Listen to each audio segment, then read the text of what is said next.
Les saludo nuevamente, hermanos, una vez más para encontrarnos con ustedes y con el Señor. Es un agrado que Él pueda vernos, pueda estar en comunión con nosotros y poder participar de la palabra, adorarle juntos. Quiero que inclinemos nuestro rostro y nos dirijamos a Él en oración. Padre, nuevamente nos inclinamos con mucho agrado en este día para poder, como ya dijimos, tener un encuentro personal, íntimo en su presencia, conectarnos de tal manera que podamos recibir la unción de su palabra, que llegue a nuestro corazón, nuestra alma, y podamos comunicarnos en su presencia. Bendíganos en ello, a cada uno en donde estamos en nuestras casas, oh Señor. En el nombre de Jesús oramos. Amén. Vamos a ver hoy día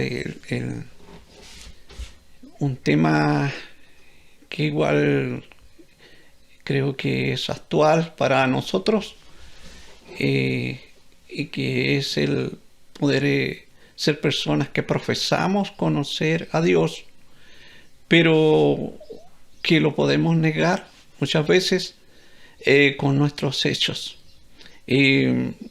Las obras son lo que muestran lo que en realidad somos. Siempre las obras mostrarán lo que ya somos. En cuanto a negar, tenemos el caso de Pedro.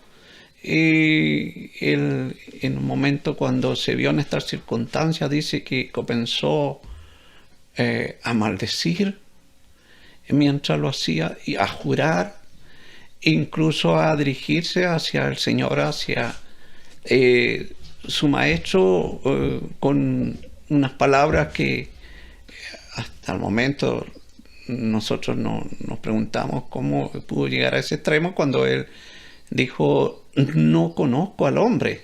Así como esto, no sé, una forma muy mirando a su maestro, a Jesús, como si fuera solamente alguien más, nada más.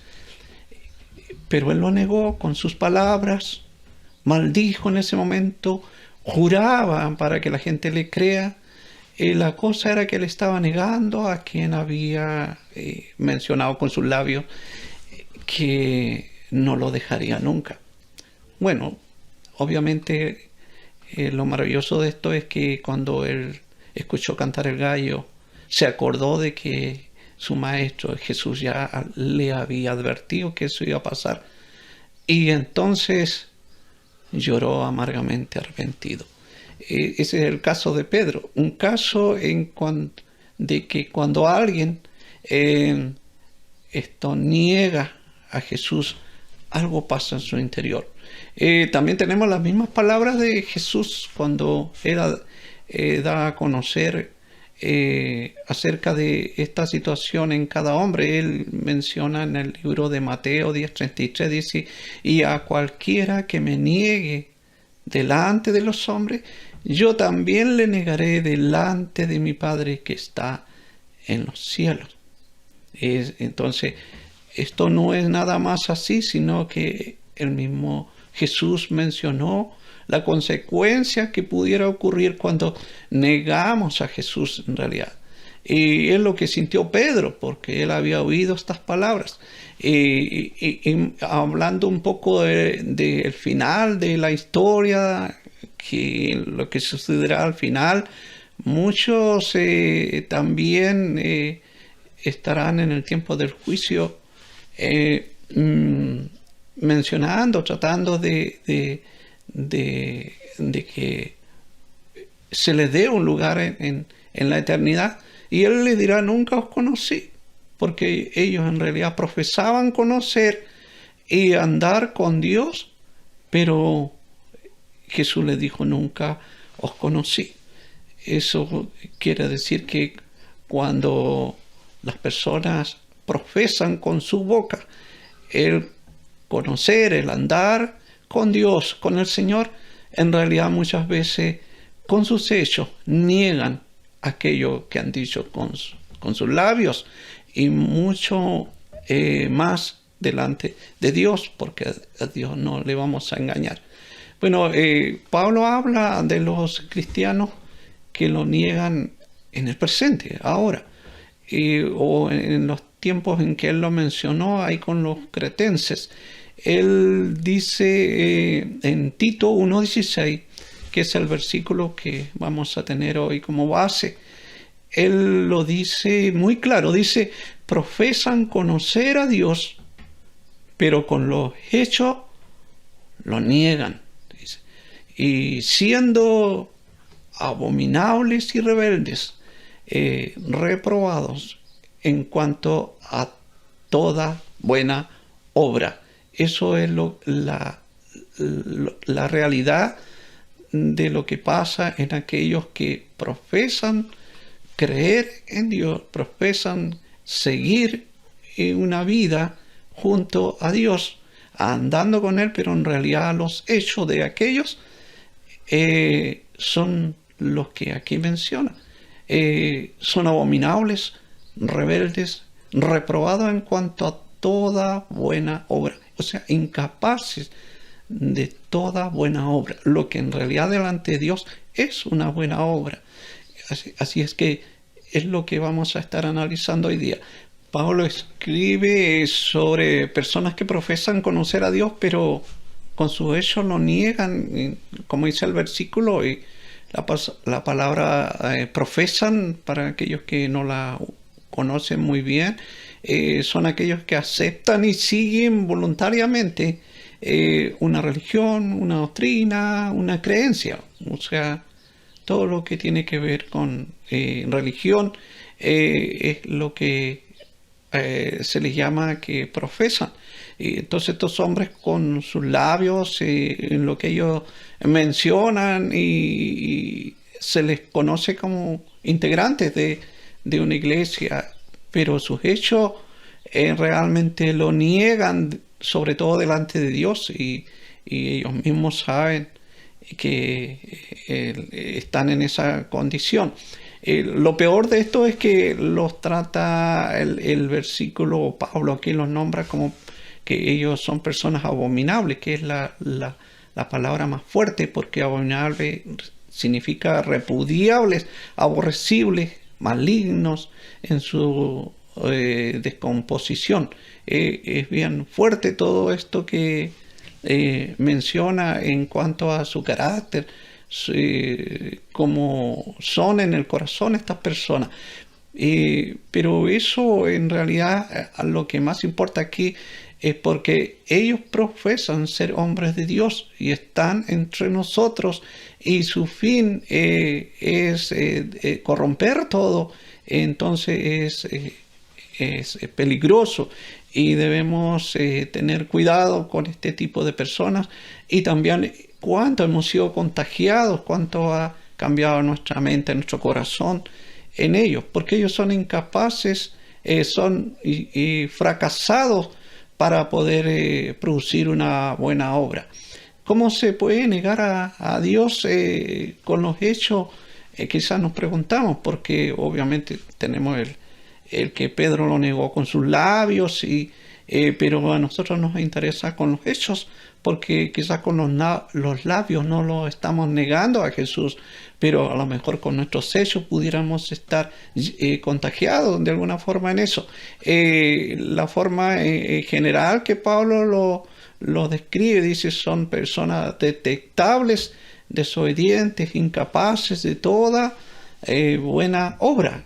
Es lo que la forma de conocer cómo son, en fin, estas personas, cómo son por dentro. En algún momento dijo Jesús: por sus frutos los conoceréis.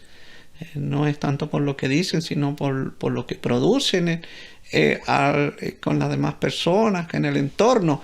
Entonces, si es una persona detectable, si es desobediente, si es incapaz de toda buena obra, eso se va a percibir. Y eso debiéramos también nosotros ver si hay alguna inclinación en ello. En el versículo anterior, Tito 1:15 dice, todas las cosas son puras para los puros, mas para los corrompidos e incrédulos nada le es puro, nada le es puro. Pues hasta su mente y su conciencia están corrompidas.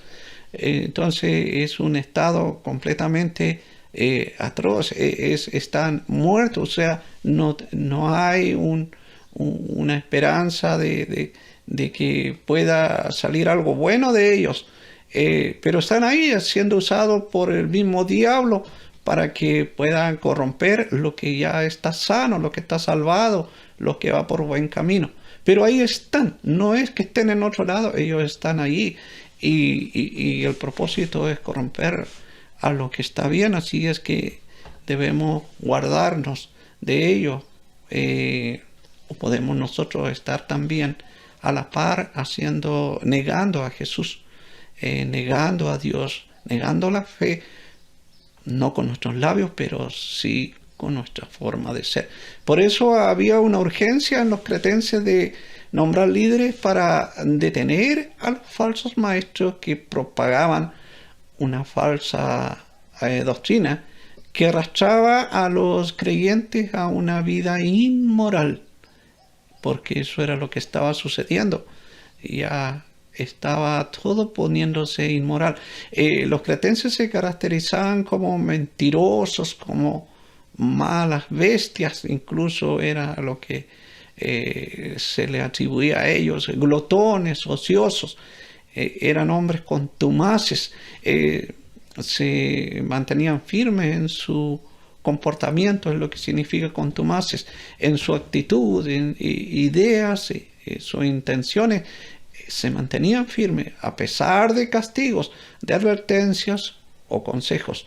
Todo en realidad era bien difícil. Estaban ellos ahí en la iglesia profesándose cristianos y a la vez que negaban a Dios con sus hechos. Entonces lo peor de todo esto, sin quizás tener mucho que importarnos su actitud, su carácter de ellos, era que ellos estaban en la iglesia y están hoy día quizás en muchas iglesias en forma más quizá masiva de pronto de repente, pero esos hechos, esa forma de actuar comienza a contagiar a los cristianos y se comienza a negar a Dios con nuestra forma de ser, con los hechos.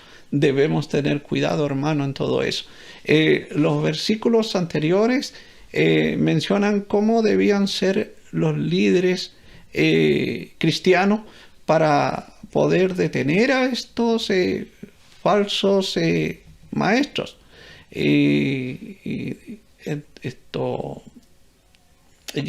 Tito 1, 9, 11 son los versículos que están anteriores, y dice, debe ser retenedor de la palabra, fiel, tal como ha sido enseñada. O sea, es el mayor requisito, siempre será, hermanos, siempre será el poder de la palabra. Sin ello no hay victoria, sin ella no podemos tener un rumbo eterno, no puede haber santificación. Sin la palabra nada. Entonces aquí, para poder enfrentar esta situación, estos líderes que han de ser nombrados en la iglesia de Tito, se requería que estos líderes sean retenedor de la palabra, fiel, tal como había sido enseñada, para que también puedan exhortar con sana enseñanza y convencer a los que contradicen. O sea, la forma de convencerlo era con esa base, con ese poder de la palabra, y cuánto ellos podían mantenerla fiel en sus corazones y poder enseñarla tal cual es, y de esa manera convencer a los que contradicen, incluso, o sea, líderes que no solamente puedan sanar a la congregación, sino que puedan convencer incluso a este tipo de gente que el fin es destruir la congregación. ¿Y por qué debieran ser así estos hombres, estos líderes que debieran estar en la iglesia? Porque hay muchos contumaces, dice, habladores de vanidades y engañadores, mayormente los de la circuncisión, porque ese tema en esos tiempos todavía estaba influyendo en la iglesia, porque venía el judaísmo y entonces querían imponer todas esas cosas que ya no formaban parte de la iglesia, las estaban introduciendo y ellos eran porfiados, como acabamos de ver, eran firmes, no los cambiaba nadie. Entonces, por eso se necesitaban hombres preparados para hacer la lucha a estas personas. Y luego el versículo 11 dice, a los cuales es preciso tapar la boca, dice, que trastornan casas enteras enseñando por ganancia deshonesta lo que no conviene. O sea, a veces pensamos nosotros que solamente debemos enfocarnos a enseñar la palabra, estar ahí en los cultos y cantando, y luego a las casas y todo eso, pero también nuestra labor es de poder detener todas estas malas enseñanzas, poder tapar la boca, como dice aquí, a aquellos que están haciendo esta labor, porque si descuidamos eso, hermano, o no nos cuidamos de ellos, se comenzará a corromper todos al punto de ser personas incapaces de poder hacer buena obra. Hermanos, revisemos nuestra vida, si no estaremos algo contagiados en ello. La misión entonces de los líderes era y debe ser hoy, en cuanto al liderazgo, tratar con ellos duramente, cortar con sus enseñanzas para sanar la iglesia, reprenderlos y luego curar los enfermos. Esa es la misión de los líderes. No es simplemente tener un título y empezar a tomarlo así como que es una dicha. No, es una gran labor, responsabilidad, misión de parte de Dios. Y así se nombraba en ese tiempo los líderes, con ese propósito, con esa urgencia. Pablo define primero en su carta las características u obras de un verdadero cristiano. ¿Para qué vamos a ver esto, hermano? Para que nos comparemos con las características que son mencionadas aquí de un verdadero cristiano. Las obras son los hechos que demuestran nuestra fe. Para eso son las obras. Esos son los hechos que demuestran nuestra fe, o los frutos, digamos. No son para alcanzar salvación. Por más cosas que hagamos, seguiremos siendo siervos inútiles, porque ninguna cosa que hagamos dará un mérito para la salvación. La salvación fue hecha por la obra del Señor, de Jesús, y nosotros no hicimos absolutamente nada. Pero ahora que somos salvos, demostramos a través de los frutos, de los hechos o las obras, demostramos que somos salvos. Eso es lo que Pablo menciona aquí, lo deja claro para que no haya confusión. Por eso Pablo afirma que Dios nos salva por la fe, no por obra. Si vemos Tito, siguiendo Tito en el capítulo 3, versos 4-5, menciona algo de esto. Pablo dice, pero cuando se manifestó la bondad de Dios para pero cuando se manifestó la bondad de Dios, nuestro Salvador, y su amor para con los hombres, que hizo, nos salvó. Pero luego dice, no por obras de justicia que nosotros éramos hechos, sino por su misericordia, por el lavamiento de la regeneración y por la renovación en el Espíritu Santo. Era lo que estamos viendo hace unos días, de que todo esto es un proceso. Primero Dios decide salvarnos porque tuvo misericordia de los hombres, manifestó su bondad, dice el versículo, y quiso hacerlo teniendo misericordia porque nosotros no reuníamos ningún mérito para ello. Pero luego lo hizo por el lavamiento de la regeneración, el milagro que ejecuta en el hombre, que ejecuta en nuestras almas, en nuestro espíritu, y lo sigue haciendo por hoy día por la renovación en el espíritu. Es lo que el espíritu ahora está haciendo en nosotros.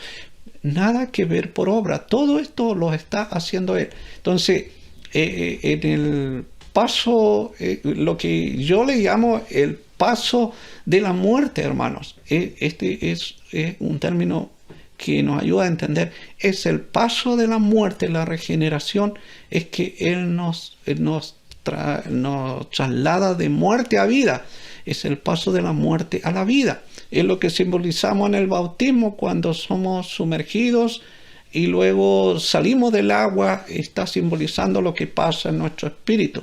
Lo recordamos con la resurrección de Lázaro, ahí vimos eso manifestado en la forma humana, cuando él no hizo absolutamente nada, simplemente lo que sucedió en él fue que se murió y por 3 días estaba ya todo su carne, todo corrompido, todo detenido, todo ya gediendo, como decían sus hermanas, completamente muerto, incapaz de encontrar ahí algo que pudiera hacer que ese hombre pudiera revivir, ni en manos de médicos, ni en científicos, ni en nada, completamente muerto.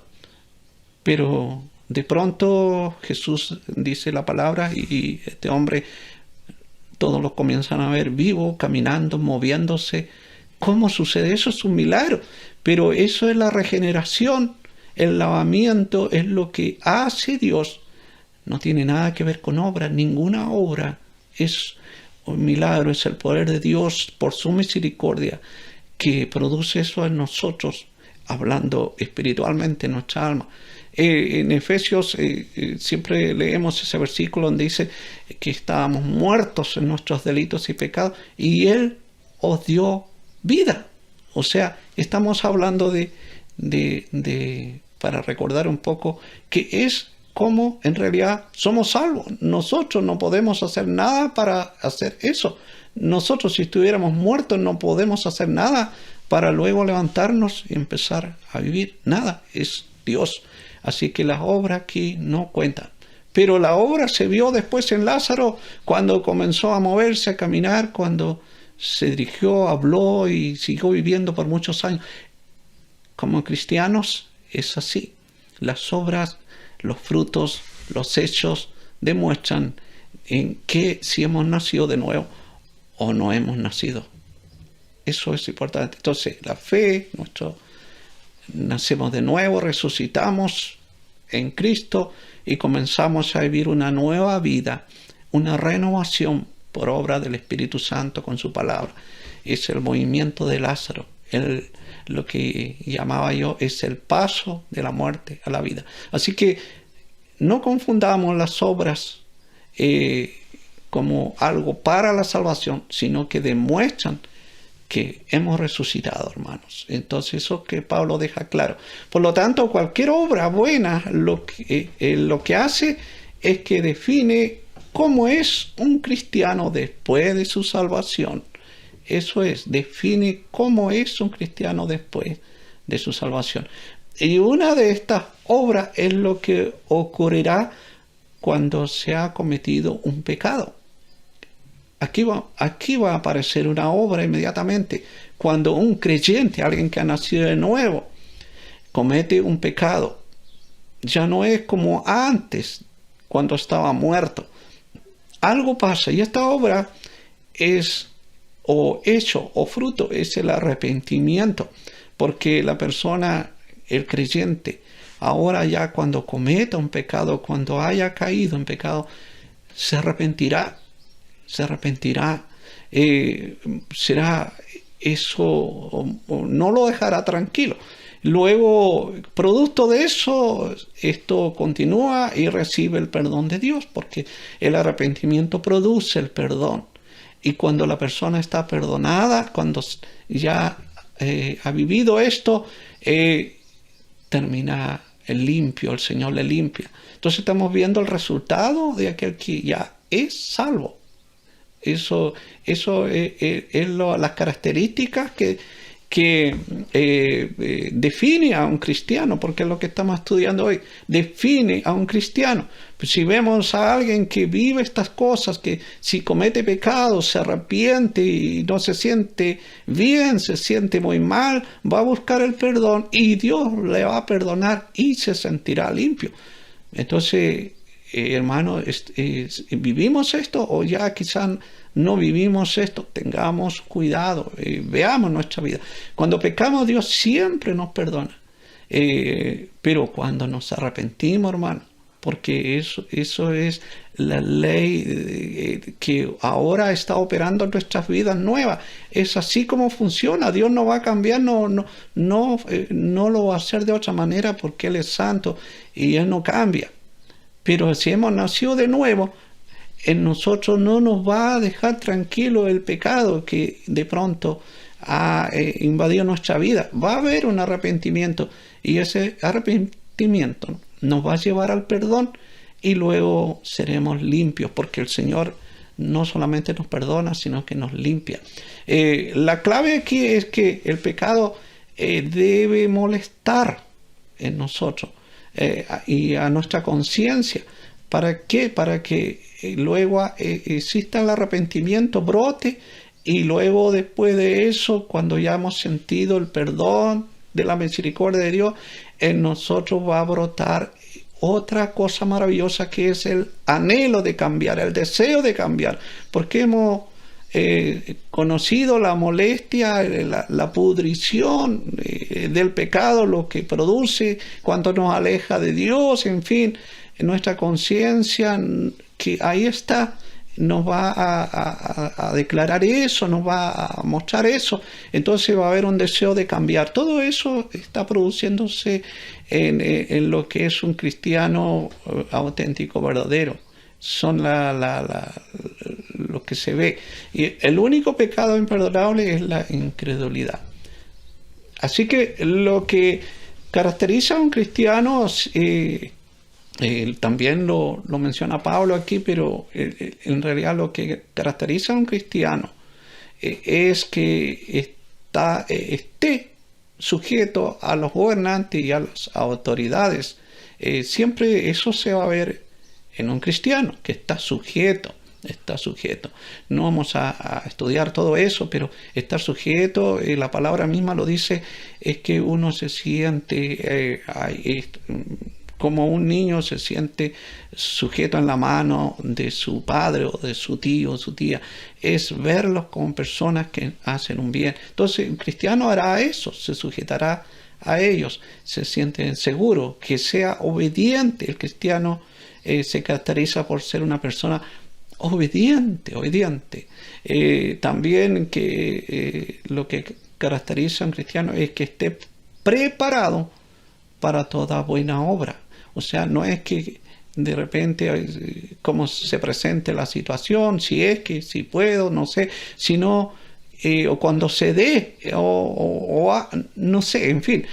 Lo importante es que el cristiano siempre está preparado para toda buena obra. Antes que la obra se ejecute, ya está preparado. Que también una característica de un cristiano para que lo conozcan por su fruto y a nosotros nos conozcan por nuestros frutos, es que no injurie a nadie, o sea, no ofender con insultos, porque muchas veces nos sorprendemos las actitudes de los cristianos y cuidado, hermanos, ¿sabe por qué? Debemos cuidarnos porque esto a veces se va volviendo una costumbre ya como propia de uno, porque la gran mayoría está teniendo estas características, estas actitudes, pero no es algo propio, hermanos, algo que heredamos o vemos en la persona de Cristo. Esto es algo que se ha ido introduciendo poco a poco por la mala enseñanza de los falsos profetas que están dentro de nosotros y que profesan ser creyentes, cristianos, pero esos hechos poco a poco nos van como contagiando y de repente nos encontramos ofendiendo con insultos a otras personas. No es así. Que no sea que no sea contencioso, sino amable. O sea, no ser motivo de disgusto. Siempre debemos ser, como dijo el Señor, el Maestro, debemos ser pacificadores, no ser personas motivo de disgusto. Debemos mostrar siempre toda mansedumbre para con todos los hombres, siempre con mansedumbre. O sea, aquí nos menciona Pablo lo que se debe hacer y lo que no se debe hacer como cristiano. En realidad, esto es lo que brota o resulta de una persona salva que ha nacido de nuevo. Entonces, lo podemos leer ahí, dice, en Tito 3, 1 al 2, dice, recuérdales que se sujeten a los gobernantes y autoridades y que obedezcan. Dice nuevamente entonces que se sujeten a los gobernantes y autoridades y que obedezcan, que estén dispuestos a toda buena obra, que a nadie difamen, que no sean pendencieros, sino amables, mostrando toda mansedumbre para con todos los hombres. Es lo que le dice Pablo a Tito para que Tito lleve su iglesia o la iglesia de Cristo, ¿verdad? Es para lo que hoy debemos hacer. Y mansedumbre, sí, para algunos un poquito de ayuda, mansedumbre, este fruto es el beneficio espiritual de la comunión con Dios. O sea, a través de la comunión íntima con Dios se obtiene este beneficio. Ser manso es la virtud que modera la ira y sus efectos desordenados, los modera. Es una forma de templanza también, que evita todo movimiento desordenado de resentimiento por el comportamiento de otro. Eso es lo que produce la mansedumbre, pero eso se obtiene a través de una comunión con Dios, porque cuanto más cerca estemos del Señor, más mansos seremos, más mansedumbre habrá en nosotros. Él lo dijo también, escuchemos o veamos lo que Él dijo en el libro de Mateo 11:29, hablando de estar cerca de Él, estar como con un yugo junto con Él, estar pero apegado. Él dijo, llevad mi yugo sobre vosotros y aprended de mí, que soy manso y humilde de corazón. ¿Y cuál será el resultado? Hallaréis descanso para vuestras almas. O sea, es maravilloso cuanto más cerca de Dios estemos, en nuestra intimidad, en su palabra es cuando nos acercamos, cuando el Espíritu nos toca a través de su palabra. Y esos son los resultados. Pero Pablo ahora define en segundo lugar las características u obras de un no regenerado. No olvidemos que aquí está hablando de aquellos que están dentro de la iglesia, profesando ser creyentes, pero sus hechos demuestran que lo niegan. Entonces, conozcamos un poco las características de estas personas para evaluarnos nosotros y para conocer también y no ir a la par con ellos o involucrarnos.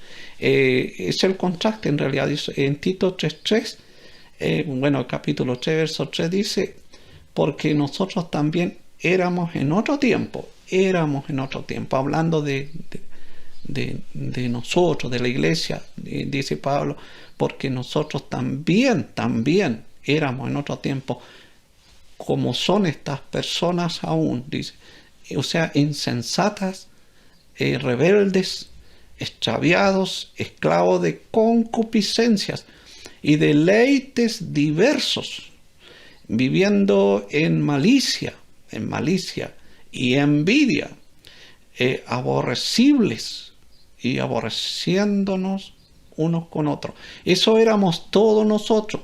Y eso son las características de aquellas personas que no han sido regeneradas, porque siguen. Un muerto sigue muerto. Y las características de un muerto las conocemos. Cadáveres y la condición que están. Obviamente no puede ser otra lo que podemos encontrar, o sea, otra forma. El vivo está diferente, el que ha nacido es diferente. Entonces eso es lo que está en ellos. Éramos esclavos de la pasión, en realidad, porque todo esto lo genera la pasión de la carne, del pecado que está en la persona, porque ahí dice, acabamos de leer, viviendo en malicia y envidia, aborrecible, aborreciendo unos con otros, pero antes de eso dice, esclavos de concupiscencia y deleites diversos. Y eso es lo que, las características de la pasión en el ser humano, lo que muchas veces mal entendemos, incluso en muchas ocasiones colocamos esos nombres hasta quizá alguna iglesia, algún ministerio o algunas canciones. En fin, hablamos de tener pasión por Cristo en realidad, y esa palabra debemos tener cuidado, porque ser apasionado no es bueno, es pecaminoso. Pasión lo que significa es un sentimiento impulsivo, sí, pero capaz de dominar la voluntad y perturbar la razón, como el amor lo perturba, el odio lo perturba, lo pone aún peor, los celos o la ira. Todas esas cosas son atacadas por la pasión que está en el ser humano y las empeora todas. Alguien que se deja llevar por sus impulsos, esto es animado por la pasión, especialmente manifestado en el deseo sexual. Es ahí donde se presenta con mayor fuerza la pasión. Debemos tener cuidado con eso. En Romanos, voy a leer algunos versículos donde encontramos en la Biblia hablando de aquello, y quiero compartirlos. En Romanos 7:5 dice, porque mientras estábamos en la carne, las pasiones pecaminosas que eran por la ley obraban en nuestros miembros, llevando fruto para muerte. Eso es lo que dice, que mientras estábamos en la carne, las pasiones pecaminosas que eran por la ley obraban en nuestros miembros, llevando fruto para muerte. En Colosenses 3:5, hablando de la vida antigua y la vida nueva, dice, haced morir pues lo terrenal en vosotros, y nombra lo que hay que hacer morir: fornicación, impurezas, pasiones desordenadas, malos deseos y avaricia, que es idolatría. Ahí sale nuevamente lo que son las pasiones. En 2 Timoteo 2:22, hablando a los jóvenes, dice, huye también de las pasiones juveniles, huye de las pasiones juveniles, y sigue la justicia, la fe, el amor y la paz con los que de corazón limpio invocan al Señor. Nos está hablando el contraste de una forma de vida con la otra, y aconseja Pablo a Timoteo que él mismo huya de esas pasiones juveniles. En Santiago también dice lo siguiente, 5:17, dice, Elías era hombre sujeto a pasiones semejante a las nuestras, y oró fervientemente para que no lloviese, y no llovió sobre la tierra por 3 años y 6 meses. Entonces estaba hablando que él también tenía aquello, y había que, o sea, obviamente igual como puede haber en nosotros, pero no debe considerarse algo bueno. Santiago 4:1, hablando de la amistad con el mundo, dice, ¿de dónde vienen las guerras? O más bien dicho, dice, ¿de dónde vienen las guerras y los pleitos entre vosotros o entre ustedes? No es de vuestras pasiones, las cuales combaten entre vuestros miembros. Está hablando del mal, de lo que son las pasiones. Gálatas 5:24 dice, pero los que son de Cristo han crucificado la carne con sus pasiones y deseos. O sea, está crucificado, está muerto. Hay una nueva vida. Entonces, llamamos a la pasión buena, como cristianos hemos aprendido de una forma errónea a llamarle buena a la pasión, porque normalmente la asociamos con la audacia, aún sin saberlo. La audacia, el significado de audacia es la capacidad para emprender acciones poco comunes sin temer las dificultades o el riesgo que implican. Eso es audacia, eso es lo que debiéramos sentir por Cristo o por las cosas que estamos haciendo, el ministerio, en fin, como cristiano, una capacidad para emprender acciones poco comunes, sin temer las dificultades o el riesgo que implican. Eso es audacia, no es pasión. Hablando un poco más de aquello, dice, la Biblia llama pecado a la pasión porque las pasiones dentro de nuestra carne nos engañan.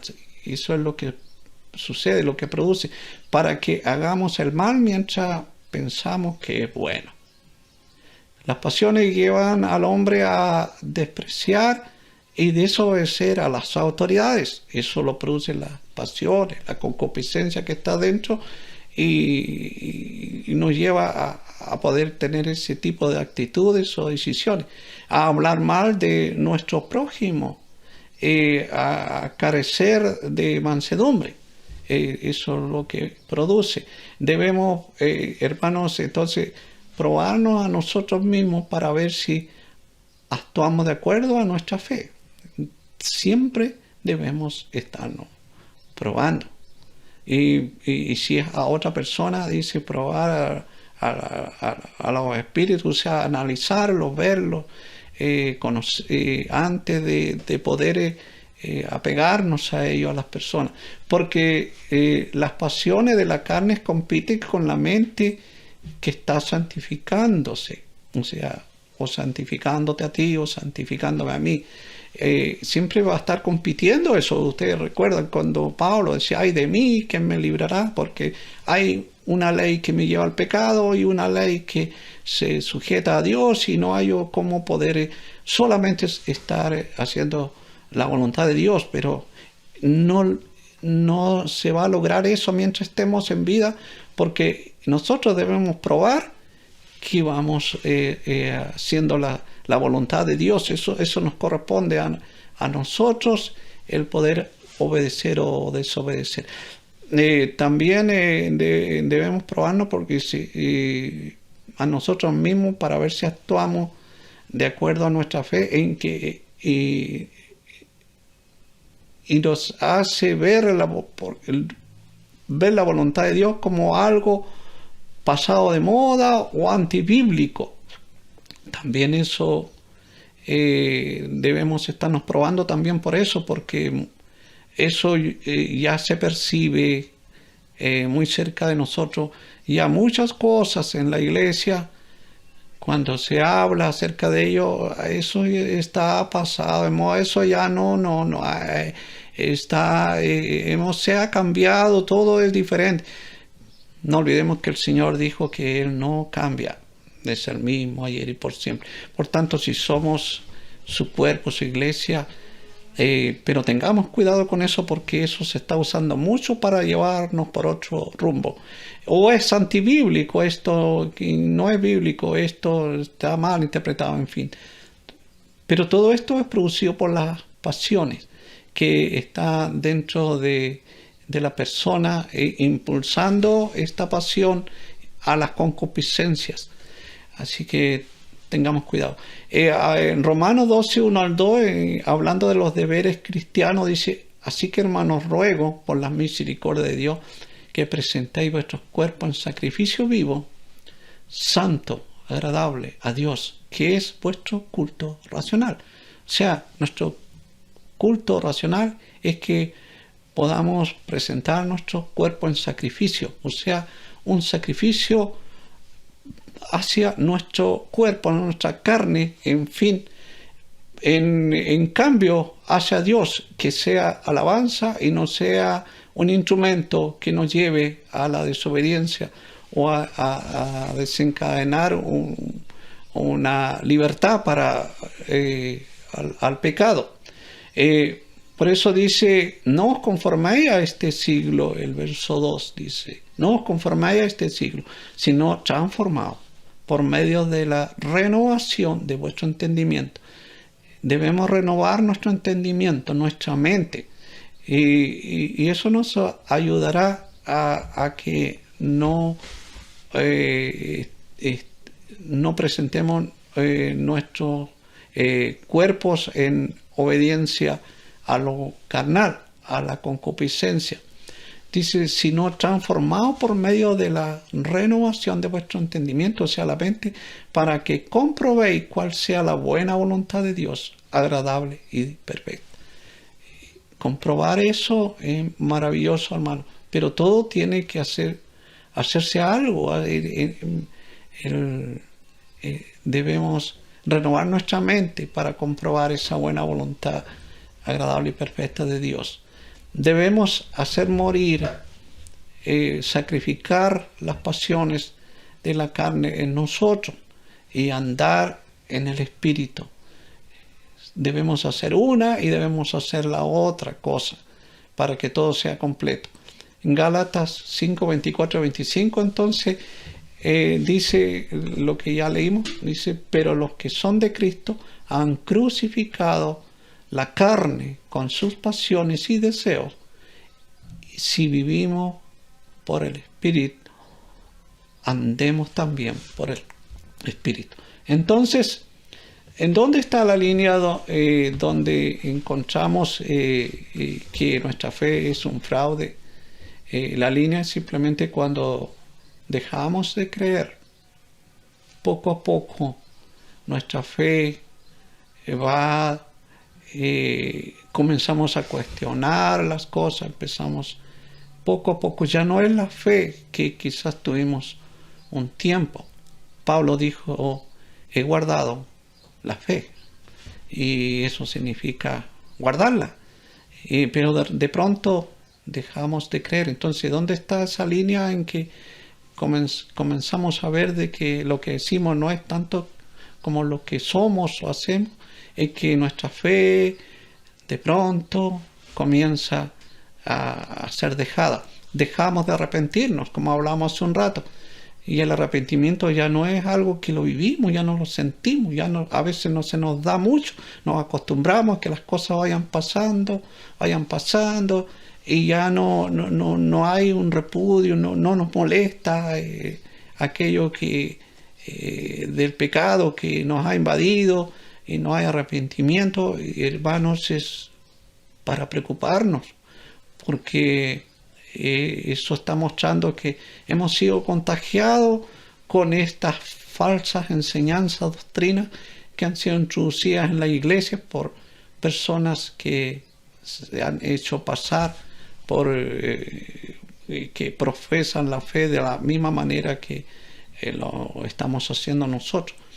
También otra forma de ver que estamos justo en la línea, quizás, y ya para salir del reino, de estar ahí, debiéramos no cruzar esa línea, es que dejamos de seguir al Señor.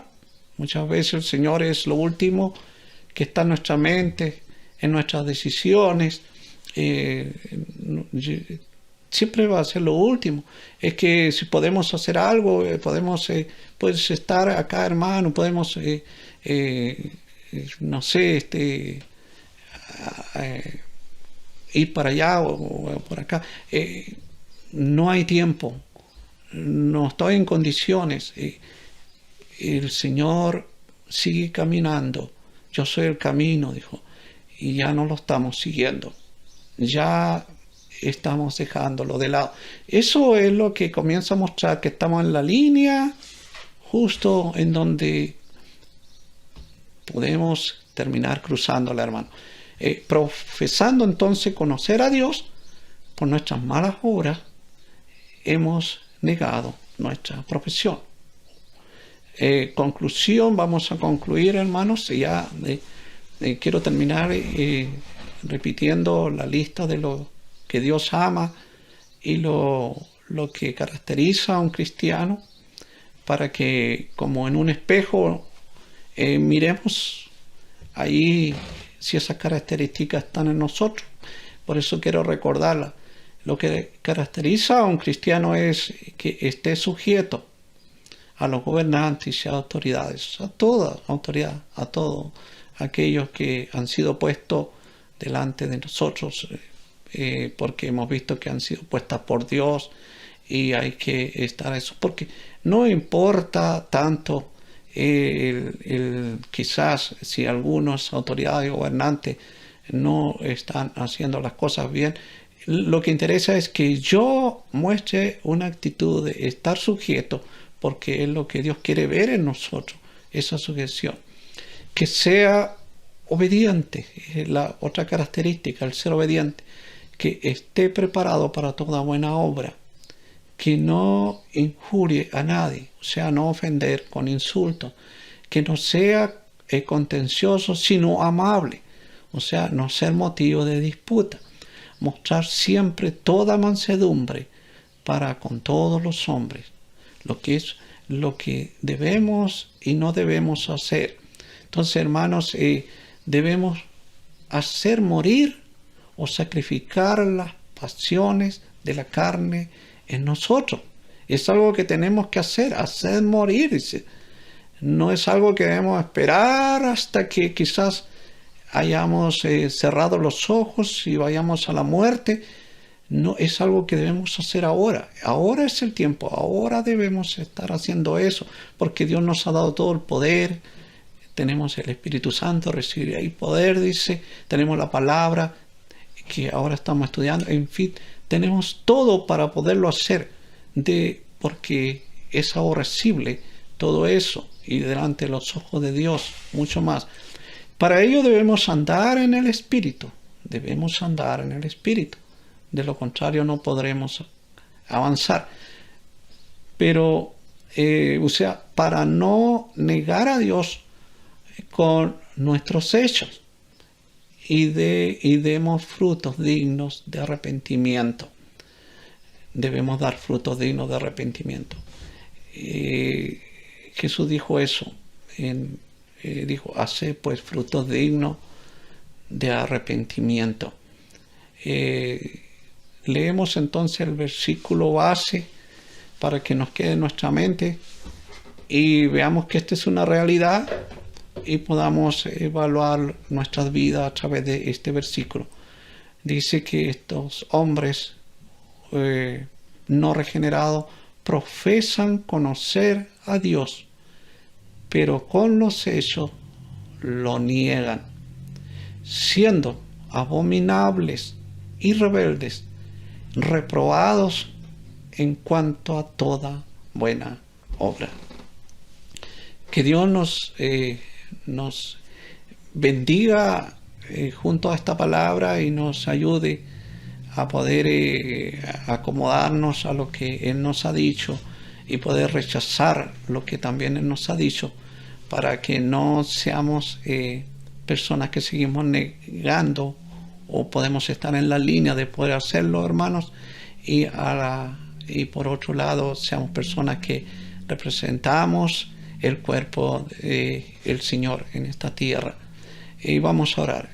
Padre, nuevamente agradecemos esa oportunidad que aún está, su misericordia aún está extendida, su paciencia aún está. Oh, gracias Dios, porque usted es paciente y cada día nos habla a tiempo para que podamos acomodarnos a su voluntad a través de su palabra. Gracias que esta palabra pueda estar en cada uno de mis hermanos que están hoy reunidos y que su bendición eso haga en nuestras vidas.